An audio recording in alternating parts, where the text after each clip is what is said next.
ഇനിയും നമ്മൾ മുംബൈയിലേക്ക്. നിങ്ങൾക്കറിയാം, മഹാരാഷ്ട്ര തെരഞ്ഞെടുപ്പ് ഫലവും നാളെയാണ് അറിയാൻ പോകുന്നത്.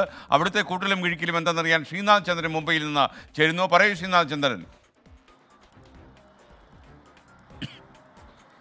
ഇപ്പോൾ സഞ്ജയ് റാവത്ത്, ശിവസേന ഉദ്ധവ് വിഭാഗം നേതാവിൻ്റെ ഒരു പ്രതികരണം വന്നിട്ടുണ്ട്. അദ്ദേഹം പറയുന്നത് 165 സീറ്റ് വരെ പ്രതിപക്ഷ സഖ്യത്തിന്, മഹാവികാസ് അഘാടി സഖ്യത്തിന് കിട്ടാമെന്നതാണ്. അങ്ങനെയെങ്കിൽ MLA-മാരെയൊക്കെ തന്നെ, ജയിച്ചു വരുന്ന MLA-മാരെയൊക്കെ തന്നെ നാളെ തന്നെ ഒരു ഹോട്ടലിലേക്ക്, മുംബൈയിലെ ഒരു ഹോട്ടലിലേക്ക് മാറ്റാനുള്ള തയ്യാറെടുപ്പാണ് നടക്കുന്നത്. അതായത് ഒരു റിസോർട്ട് നാടകത്തിലേക്ക് മഹാരാഷ്ട്ര പോകാനുള്ള സാധ്യത മുന്നണികൾ കാണുന്നുണ്ട്. അതിനുള്ള ഒരുക്കങ്ങൾ മുന്നണികൾ തുടങ്ങിക്കഴിഞ്ഞു എന്നതാണ് മനസ്സിലാക്കേണ്ടത്. മഹാരാഷ്ട്ര ഒരു വലിയ സംസ്ഥാനമാണ്. അതുകൊണ്ട് പലയിടങ്ങളിൽ നിന്ന് വരുന്ന MLA-മാർ പലയിടത്തായി താമസിച്ചാൽ അവരെയൊക്കെ കാശ് കൊടുത്ത് വാങ്ങാനുള്ള ശ്രമം ഭരണപക്ഷത്ത് നിന്ന് ഉണ്ടാകും എന്നതാണ് സഞ്ജയ് റാവത്ത് ആരോപിക്കുന്നത്. അതുകൊണ്ടാണ് MLA-മാരെയൊക്കെ തന്നെ ഒരുമിച്ചൊരു ഹോട്ടലിലേക്ക് മാറ്റാനുള്ള തീരുമാനം പ്രതിപക്ഷ സഖ്യം എടുക്കുന്നത്. ഏതായാലും ഉയർന്ന പോളിംഗ് ശതമാനം കണ്ട തെരഞ്ഞെടുപ്പാണ്. 30 വർഷത്തിനിടെ ഉണ്ടായ ഏറ്റവും ഉയർന്ന തെരഞ്ഞെടുപ്പ്. അപ്പോൾ 30 വർഷം മുമ്പ് എന്തായിരുന്നു സംഭവിച്ചതെന്ന് കൂടി ഒന്ന് പറയാം. 95-ൽ അന്ന് ശരത് പവാർ നേതൃത്വം നൽകുന്ന കോൺഗ്രസ് സർക്കാരിനെ BJP അട്ടിമറിച്ച് സംസ്ഥാനത്ത് അധികാരം പിടിച്ചപ്പോഴാണ് അന്ന് വലിയ പോളിംഗ് ശതമാനം ഉണ്ടായത്.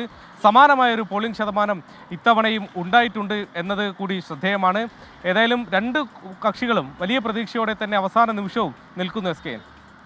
Okay, thank you Srinath Chandran. മുംബൈയിൽ നിന്നാണ് ശ്രീനാഥ് ചന്ദ്രൻ നമുക്കൊപ്പം ചേർന്നത്.